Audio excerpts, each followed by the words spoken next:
Big boss 18 weekend के बाहर के एपिसोड में क्या क्या हुआ है, सलमान खान ने किस किस की वाट लगाई है, कौन हुआ है घर से इविक्ट। फाइनली दोस्तों घर से दो और लोग इविक्ट हो चुके हैं और वीकेंड के बारे में ही भाई साहब पूरी नॉमिनेशन लिस्ट निकलकर सामने आ चुकी है। जी हाँ दोस्तों, अगले हफ्ते की पूरी नॉमिनेशन लिस्ट निकलकर सामने आ चुकी है कि कौन कौन हुआ है इस हफ्ते घर में नॉमिनेट और कौन कौन इविक्ट हो चुका है।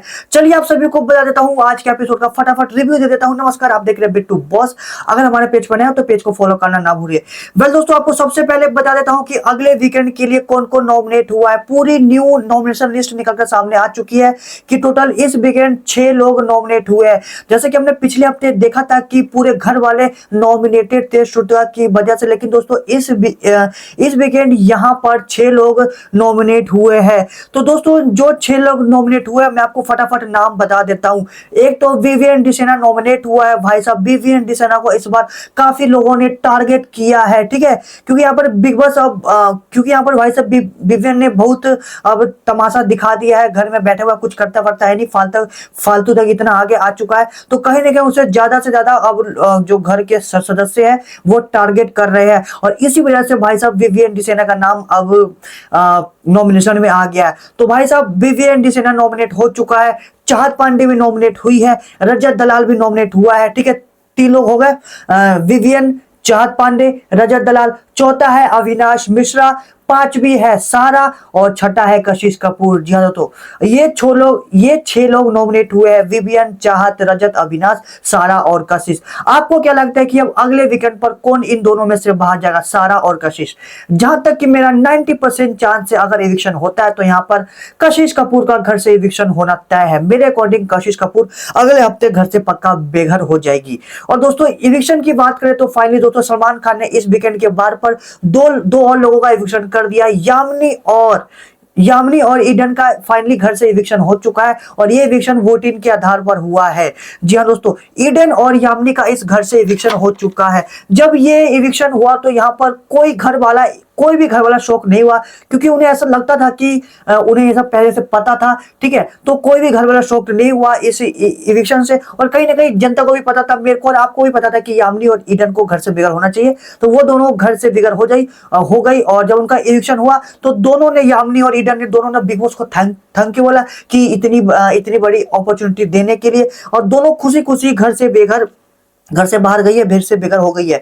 दोस्तों जब दोनों घर से बाहर जा रही थी तो यहाँ पर करणवीर बेहरा ने जैसे टाइम को टास्क में उसको अपने पीठ पर उठाकर 4 घंटे रखा था, उसी तरीके से करणवीर बेहरा ने ईडन को अपने पीठ पर उठाकर उसे गेट पर छोड़ा है, उसे और उसे वहां से बाय बाय बोला है बड़ी खुशी खुशी, ठीक है। और बोला है कि मैं तेरी शादी में जरूर आऊंगा। और ईडन ने ये बोला था कि करण तू पहले शादी कर ले, मैं भी तेरी और चुम की शादी में आना चाहता हूँ। भाई साहब बड़ी अच्छी बात लगी मुझे। देन फिर अविनाश मिश्रा ने यामिनी को अपनी गोद में उठाकर उसे गेट के पास छोड़ा है और बिग बॉस के घर से बाहर करा है।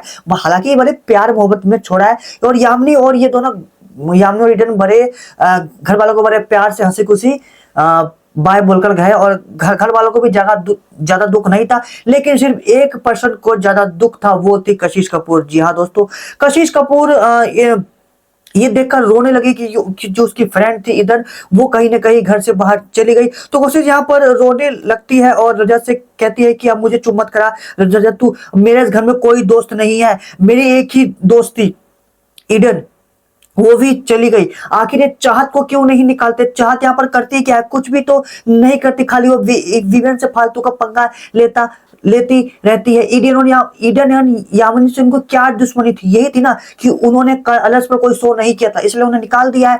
यार चाहत को निकालो ना, ईशा को निकालो ना, ये दोनों आखिर करते क्या है? भाई साहब यहाँ पर उसका गुस्सा निकला है कशिश कपूर का, क्योंकि कहीं ना कहीं उसे लगता था कि इन दोनों से पहले चाहत और ईशा को घर से बाहर जाना चाहिए था। वेल मुझे तो ऐसा नहीं लगता, क्योंकि ये यामिनी और ईडन का इविक्शन एकदम सही हुआ है। देन फिर दोस्तों आपको मैं बता देता हूँ वीकेंड के बाहर के एपिसोड में क्या हुआ है। वीकेंड के बाहर के एपिसोड में सबसे पहले स्टार्टिंग में हम देखते हैं कि सलमान खान सभी घर वालों से टास्क करवा देते हैं कि टाइटल देने का टास्क। सलमान खान अलग अलग टास्क देते हैं और कहते हैं कि अगर ये टाइटल की फिल्म बनेगी तो इसमें फिल्म का हीरो कौन बनेगा और फिर टाइटल किसे डेडिकेट करना चाहते हैं, ठीक है। तो यहाँ पर जो पहला टाइटल वो होता है लफड़ों का खिलाड़ी। जी हाँ दोस्तों, जो लफड़ों का खिलाड़ी का टाइटल यहाँ पर ईशा देती है अविनाश मिश्रा को, ठीक है। लफड़ों का टाइटल ईशा देती है अविनाश मिश्रा को और अविनाश मिश्रा को ये कहती है सलमान खान को, ये कहते हैं कि सर मैं अविनाश मिश्रा को लफड़ों का टाइटल, लफड़ों का खिलाड़ी का टाइटल इसलिए देना चाहती हूँ क्योंकि ये बार बार जानबूझकर लफड़े में घुसता रहता है, जानबूझकर लफड़े करता है और कहीं ना कहीं ये मिट्टी का तेल डालने का भी काम करता है। तो इसलिए मैंने कल परसों से मिट्टी का भी तेल कहा था और ये बात मैंने अविनाश मिश्रा को पहले भी कही थी, तो इसमें भी उसको कोई दिक्कत नहीं है। तो लफड़ों का खिलाड़ी का टाइटल यहाँ पर अविनाश मिश्रा को मिलता है और ये ईशा देती है। देन फिर होता है बिग बॉस का कुली। सलमान खान पूछते हैं कि बिग बॉस का कुली कौन है, तो यहाँ पर अविनाश मिश्रा आता है, ठीक है। और अविनाश मिश्रा ये टाइटल रजत दलाल को देता और कहता है कि रजत दलाल बिग बॉस का कुली है क्योंकि वो कहीं ना कहीं सारा ईशा ईडन कशिश का अपने सर पर बोझ उठाकर चल रहा है, तो कहीं ना कहीं ये बिग बॉस का कुली है, ठीक है। और ऐसा है भी भाई साहब, क्योंकि रजत ने भाई साहब सारा का ठेका लिया हुआ है, ईशा का भी ठेका लिया हुआ है, ईडन का भी ठेका लिया हुआ है और कशिश का भी ठेका लिया हुआ है। इन सबका ठेका लिया हुआ है, इसलिए उसको ये टाइटल मिला है बिग बॉस का कुली। मेरे को भी सही लगता है, आपको भी सही लगता ही होगा, ठीक है दोस्तों। देन फिर दोस्तों अब रजत अपनी इस बात को क्लैरिफाई करता है कि मेरी है बट मैं जरूरत पड़ने पर मैं किसी का बोझ नहीं उठाने वाला। और जब सलमान खान उससे पूछते हैं कि आप अपने बोझ को किस तरीके से, मतलब किस सीक्वेंस में हटाना चाहेंगे, तो यहाँ पर रजत दलाल कहता है कि जो मेरा बोझ ये बनाया गया है उसमें से मैं सबसे पहले तो ईडन को हटाऊंगा अपने बोझ में से, देन फिर कशिश को हटाऊंगा, फिर ईशा को हटाऊंगा और फिर लास्ट में मैं सारा को हटाऊंगा, ठीक है दोस्तों। और बात करते हैं अगला टाइटल के, तो यहाँ पर कभी दोस्ती कभी प्यार, कभी दोस्ती कभी प्यार का टाइटल ये यहाँ पर कशिश कपूर देती है ईशा एंड अविनाश को। ईशा एंड कशिश कहती है कि सर मैं कभी दोस्ती और कभी प्यार का जो ये टाइटल है ये मैं अविनाश और ईशा को देना चाहती हूँ, जो ये लव बर्ड बनकर, जो ये लव बर्ड घर में बने हुए हैं, इसलिए मैं उनको ये देना चाहती हूँ। दोस्तों हम आगे देखते हैं कि गोलमाल इंसान। जी हाँ दोस्तों, गोलमाल इंसान का जो टाइटल होता है वो यहाँ पर शिल्पा को दिया जाता है। गोलमाल इंसान यानी सभी का मानना है कि शिल्पा है वो इस घर में गोलमाल इंसान है, वो गोल गोल घुमाती है, वो नागिन की तरह किसी को भी डस लेती है। तो यहाँ पर अब सलमान खान एक पेटी भिजवाते हैं शिल्पा के हाथ में, उस पेटी में विष होता है और नागमणि होता है। तो यहाँ पर शिल्पा है वो विष अविनाश मिश्रा को पिलाती है, ठीक है। और अविनाश मिश्रा को विष पिलाते हुए वो कहती है कि मैं इसे विष इसलिए पिला रही हूँ क्योंकि ये जानबूझकर घर में विष फैलाता रहता है, क्योंकि वो हर इंसान के मुद्दे में घुसता है, फालतू में घुसता है, जानबूझकर घुसता है और उसके मुद्दे में विष फैलाता है, इसलिए मैं इसे विष पिलाना चाहती हूँ। देन फिर शिल्पा नागमणि, शिल्पा को सलमान खान कहते हैं कि शिल्पा आप नागमणि किस पर्सन को देना चाहते हैं, उस पर्सन को दीजिए जिसे आप कभी डसोगी नहीं और आप उसको हमेशा प्रोटेक्ट करोगी। तो यहाँ पर शिल्पा नागमणि करण को देती है और कहती है कि मैं करण को कभी भी डसूंगी नहीं और उसे हमेशा प्रोटेक्ट करूंगी भाई साहब। देन फिर दोस्तों बिग बॉस में थोड़ा सा ये टास्क तो इतना ही होता है। देन फिर उसके बाद सालनी पस्सी आती है, ठीक है। उसके बाद सलमान खान के साथ थोड़ी सी बातें होती है वगैरह वगैरह, इतना खास कुछ होता नहीं। देन फिर भारती और मुनारा चोपड़ा आती है, घर में टास्क होता है और फिर लाफ्टर सैप सीजन 2 के लिए मुनारा चोपड़ा फाइनली अब वो उस शो की फर्स्ट कंफर्म कंटेस्टेंट बन चुकी है।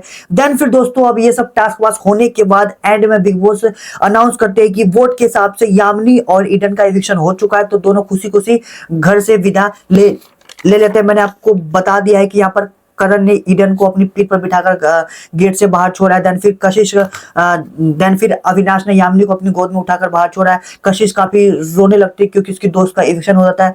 देन फिर दोस्तों एपिसोड में इतना ही होता है। देन फिर दोस्तों जो कल के एपिसोड में नॉमिनेशन टास्क होने वाला है वो काफी इंटरेस्टिंग होने वाला है। मैं आपको बता देता हूँ कि किसने किसको नॉमिनेट करा है। तो यहाँ पर भाई साहब करणवीर मेहरा ने ईशा को नॉमिनेट करा है और ईशा को नॉमिनेट करते हुए ये रीजन दिया है कि क्योंकि ईशा अपना गेम नहीं खेल रही है, उसका गेम में मौजूद कोई है ही नहीं, वो पूरी तरीका से अविनाश मिश्रा में घुसी हुई है। भाई साहब एकदम सही कह रहा है यहाँ पर करणवीर मेहरा एकदम सही कह रहा है, क्योंकि ईशा खुद तो कुछ करती नहीं, वो अविनाश और विवियन के दम पर अभी इस घर में टिकी हुई है। अगर मेरा मानना अगर वो नॉमिनेशन लिस्ट में आ जाएगी ना भाई साहब, तो वो कहीं ना कहीं घर से बेघर पक्का हो जाएगी, ठीक है। तो करण का यहाँ पर मानना सही है कि वो अपना गेम नहीं खेल रही है और पूरी तरीके से अविनाश में घुसी हुई है। देन फिर रजत दलाल यहाँ पर विवियन डिसेना को नॉमिनेट करता है। जी हाँ दोस्तों, रजत दलाल विवियन डिसेना को नॉमिनेट करता है और उसे नॉमिनेट करते हुए कहता है कि विवियन भाई पता नहीं कहीं खो चुकी है, उनका गेम में मौजूद नहीं आ रहा, तो मैं उन्हें अब जगाना चाहता हूं कि जाग जाइए, और ये जगाते हुए मैं उन्हें नॉमिनेट करना चाहता हूं। ठीक है, देन यहाँ पर शिल्पा है वो अविनाश को नॉमिनेट करती है, और शिल्पा ये रीजन देती है कि अविनाश मिश्रा फालतू में अब इंस्टिगेट करता है, फालतू में सबको पो करता है, इंस्टिगेट करता है, फालतू में इरिटेट करता है, इसलिए मैं अविनाश मिश्रा को नॉमिनेट करना चाहता हूं। देन फिर चुम आती है। अब चुम यहां पर विवियन को नॉमिनेट करती है। भाई साहब, चुम ने विवियन को नॉमिनेट किया है। अब चुम ने विवियन को नॉमिनेट करते हुए कहा है कि ये दूसरों को बोलते रहते कि उसका कंट्रीब्यूशन कम है, उसका कंट्रीब्यूशन कम है, लेकिन मेरा मानना यह है कि भाई साहब तुम्हारा खुद का, विवियन का खुद का कंट्रीब्यूशन बहुत कम है इस घर में। ऐसा चुन कहते हैं कि आप दूसरे के बोलते हो कंट्रीब्यूशन कम है, लेकिन आपका भी कंट्रीब्यूशन इस घर में कम है। तो दोस्तों ये था, तो अभी तो फिलहाल यही 4 नाम अकॉर्डिंग टू प्रोमो निकल के आया है। ठीक है, इन 4 लोगों ने जिस जिसको नॉमिनेट किया मैंने आपको बता दिया है, और 6 लोग टोटल नॉमिनेट हो चुके हैं, विवियन, चाहत, रजत, अविनाश, सारा, कशिश। और मैं आपको लिख के दे रहा हूं कि अगले वीकेंड के बार पर यहाँ पर कशिश घर से बेघर होने वाली है। वेल, आप लोगों को क्या लगता है कि किसको किसको घर से इलेक्शन होना चाहिए, कमेंट में बताइए। अभी के लिए बस इतना ही, मिलते हैं बिग बॉस की न्यू अपडेट के साथ। Keep watching, thank you for watching.